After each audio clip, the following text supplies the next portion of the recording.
Big surprise with the Google Pixel 9 Pro Fold. So apparently it has a vapor chamber.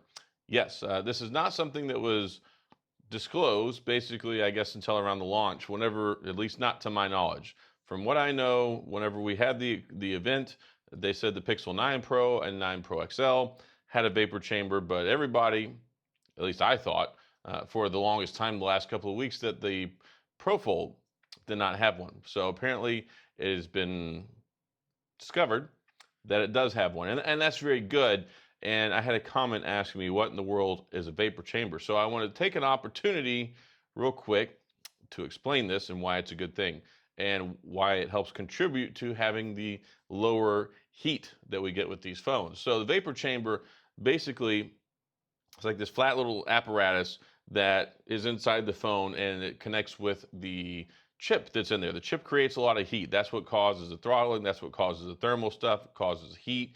So this vapor chamber, what it does is it sits there, and it's like a passive way of radiating heat away from the chip, which helps keep lower temperatures. So inside there's a very, very tiny amount of space, and there's a small amount of liquid. Traditionally, it's ionized water.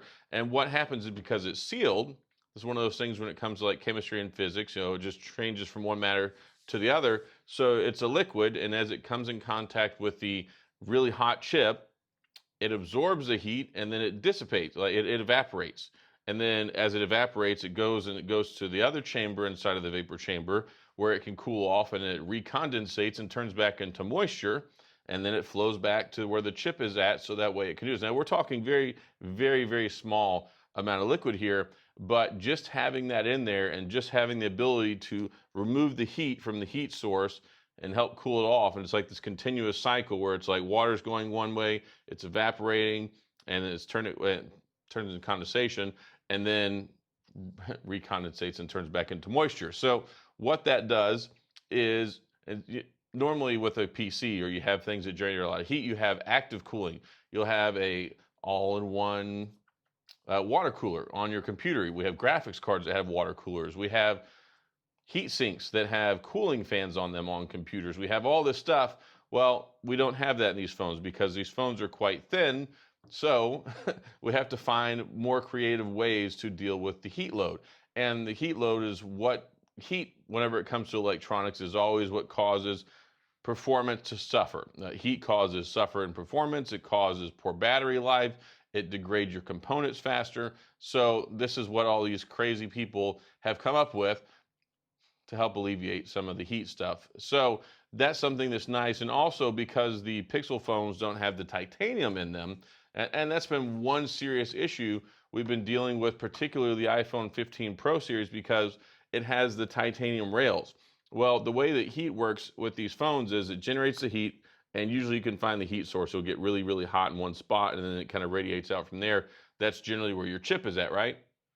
So what happens is it radiates up and out, goes to the body of the phone, and then it's supposed to cool out, through the sides is the last place it hits, and that's where it does the cooling. Well, titanium is really, really bad at retaining heat. It doesn't dissipate heat nearly as well as aluminum, stainless steel, plastic, things like that. So what's happening with the iPhone 15 Pro and Pro Max, and I experience this on a daily basis. I hate that phone. I'm so sick of it. I've had nothing but problems with my iPhone 15 Pro Max. The signal is terrible. The modem doesn't work half the time. Pair it up against any Android phone that's come out this year. Every Android phone beats it. And it gets really hot. It gets hot when it charges. It gets hot when you basically ask it to do anything other than send a text message. If you go outside and the sun is on it for 2 minutes, like it just gets really, really hot. And then it's basically cooking itself because those titanium rails on the frame don't allow it to properly dissipate the heat. So we don't have that problem with the Google Pixel phones. And on top of that, we have the vapor chamber that's inside of there. And that's a big surprise again, because I didn't realize, and I don't think a lot of people realize, it was going to be in the Fold. So that really takes away one thing I've complained about with the Pro Fold. Now, the biggest complaint I have is the cameras. And I had a lot of people who are like, I don't care about the cameras. Why are you complaining about the cameras? One, if nobody complains, nothing's going to get fixed. And it is principle. How do you have the same cameras that were in the Pixel Fold last year? Was last year's Pixel Fold a Pro? No, it wasn't. So now we have the same cameras this year. And just food for thought, they're the same cameras that were in the Pixel 7a. So how do we have the $400 phone cameras and an $1,800 phone for the second year in a row, and then you're going to call it a Pro? No, that doesn't fly. Now, I'm glad it has the heat chamber, or the vapor chamber, but it doesn't have those higher quality cameras.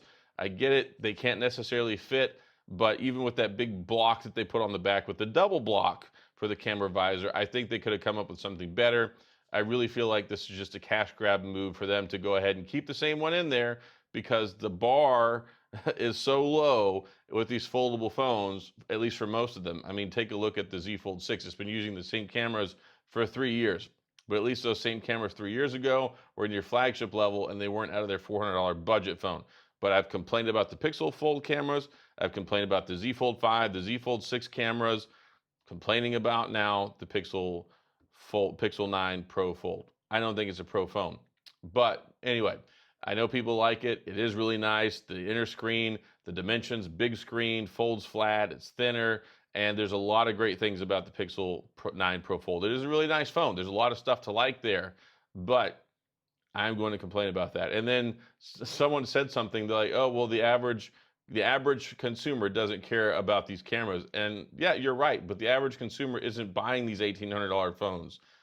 Tech enthusiasts and people with a lot of money are buying these $1,800 phones, not the normal Joes and James and Jills on the street. They're not buying these $1,800 phones, which is why they don't care. People who spend that much money on phones should care.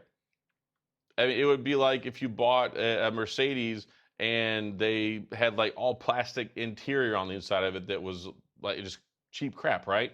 So you expect the best when you spend that much money on a phone. If you're going to spend $2,000 on a phone, it's going to be something I am more critical of. It's something you should be more critical of, and it's something that we should demand better for across the board. I think the ones in the Huawei are not the Huawei, but the new Honor phone are pretty good. I think the ones, particularly, on the Huawei are good too. The OnePlus Open, I think they did a pretty good job with those. The Z Fold 6, they've done a good job with their computational photography, but it needs new sensors, it needs new cameras, and it should have the best.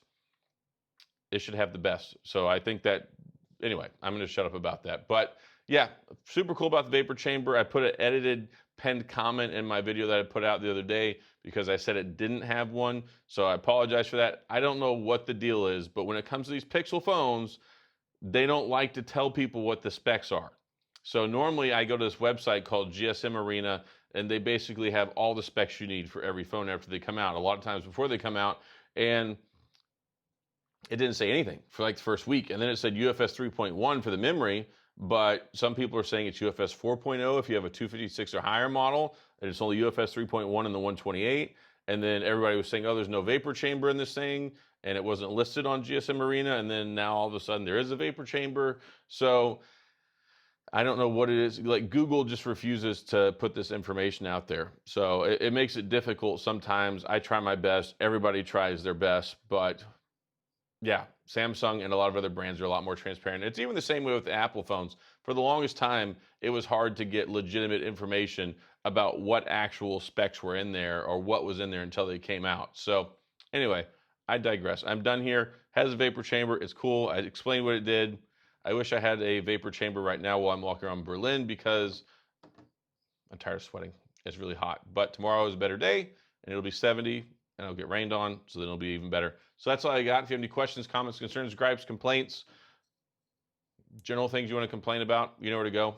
Type it out in the comments section.